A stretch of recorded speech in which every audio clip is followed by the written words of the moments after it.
Hello students, welcome to Extra Marks JEE YouTube channel. So today we are going to discuss a question from JEE Main 2nd April morning shift. तो इस question में आपको दिया हुआ है question number 28 में कि a chord of negligible mass is bound around the rim of a wheel, जिसमें स्पोक्स हैं, स्पोक्स का कोई मास नहीं है, व्हील का mass 10 kg, radius 10 centimetre, can freely rotate without any friction. Starting from rest 20 newton का force लगाया जाता है, एंगुलर वेलोसिटी बताना है जब 1 मीटर जो है रस्सी नीचे आ जाती है। तो ये इस तरह का सिचुएशन है, यहाँ पे हम एक 20 न्यूटन का फोर्स कांस्टेंट लगा रहे हैं और हम इस 20 न्यूटन का फोर्स लगाते हुए इसको डिस्प्लेस कर देते हैं 1 मीटर से।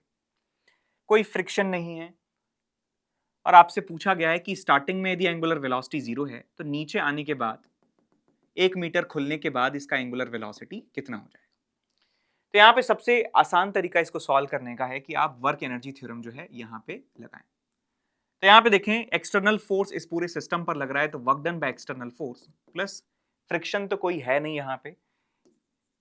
यहाँ पे मास भी रोप का नेग्लिजिबल है तो कोई ग्रेविटेशनल फोर्स का भी वर्क डन नहीं होगा। So work done by external force is your total work done और इसकी वैल्यू आप लिख सकते हैं change in kinetic energy of the system.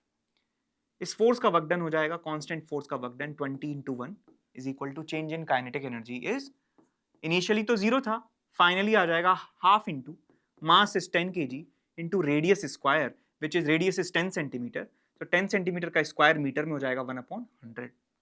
तो half into M R square होगा इसका moment of inertia into omega square जो हमें कैलकुलेट करना है, माइनस इनिशियल काइनेटिक एनर्जी तो इसकी 0 के बराबर है। अब यहाँ पे इसको सिंप्लीफाई करेंगे, एक 0 से एक 0 गया, 40 400, so omega square is 400, omega आ जाता है आपके पास 20 radian per second. So 20 radian per second जो है आपका आंसर होगा। Option number 1 is your correct answer. So students, if you like what you saw, then please hit the subscribe button and subscribe to our YouTube channel. Thank you.